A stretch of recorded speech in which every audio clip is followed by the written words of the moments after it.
Good evening. Welcome to the Professor Dor Show. It's around 8:30 p.m. in Nairobi, the capital city of Kenya. Hope your day was okay. Mine was okay. I'm just in my kitchen cooking my supper before I have it. So today I want to talk about still on my childhood stories. I want to talk about a story that took place in 1995. 1995, I was 17 years. So I was 17, then, so this story is about one of my relatives. Let me call her Aunt Carol. Aunt Carol. So Aunt Carol, that time she was age 21. Then one day she decided she wants to go on and join the Kenyan police force. So here in Kenya, they recruit the police in a very interesting way.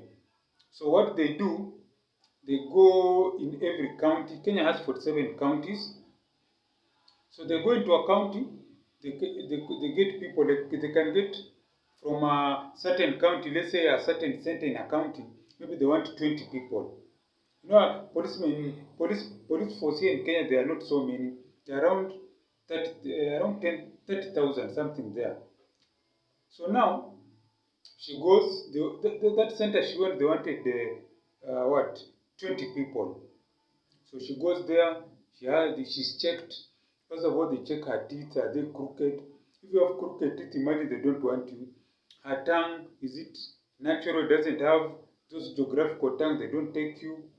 They check your body, if it has scars. If your body has scars, you cannot enter the Kenyan police force. Even if you are capable, but that's how it is. And then after that, they check your body. Are you strong enough? For both men and women. So the women police officers check the men, and male police officers check the men, women police officers check the women recruits. So then after that, now there's the real test. You have to run around the pitch around 10 times. That's like 5 kilometers. Yeah. You run around the pitch, which is 400 meters, around 10 times. So that is around 5 kilometers. So they start running. They run and run. Now they're like a group of 50 women, around 50 or more. So now, they're only taking 20. So my aunt runs. Now, as she's running, she's number what? They want how many women? They want 20. She's number 21. She's nearly there. So people finish, top 19 finish. Now my aunt is going to miss out. She's number 21, and there's one girl in front of her.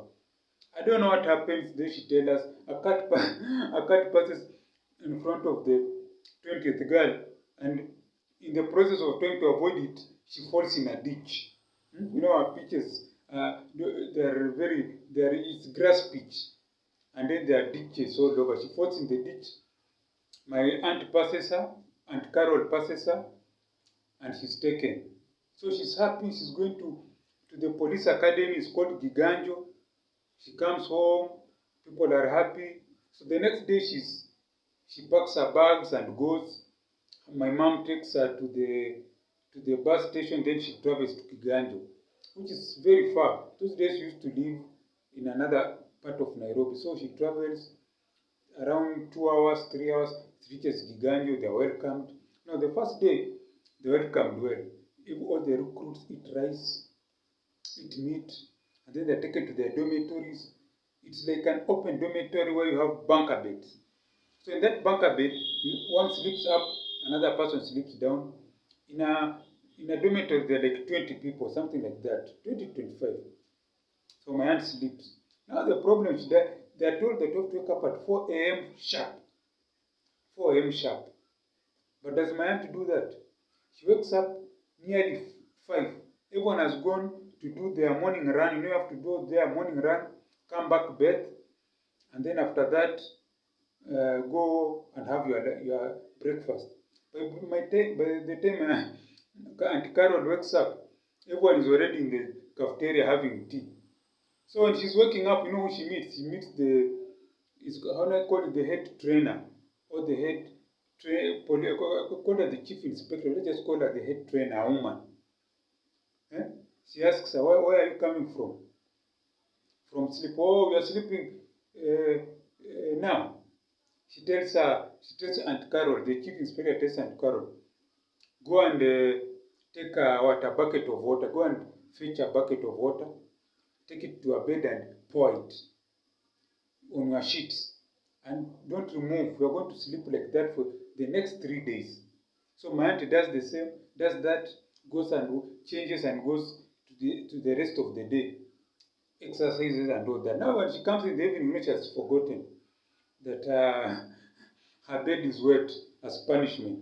When she sleeps, she starts screaming. So people are wondering what's wrong. Everyone, the lights are put on, the other recruits are wondering. Then now the chief inspector comes.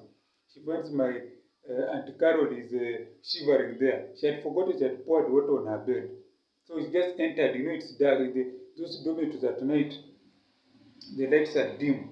So she just entered and started screaming. So that's strike one.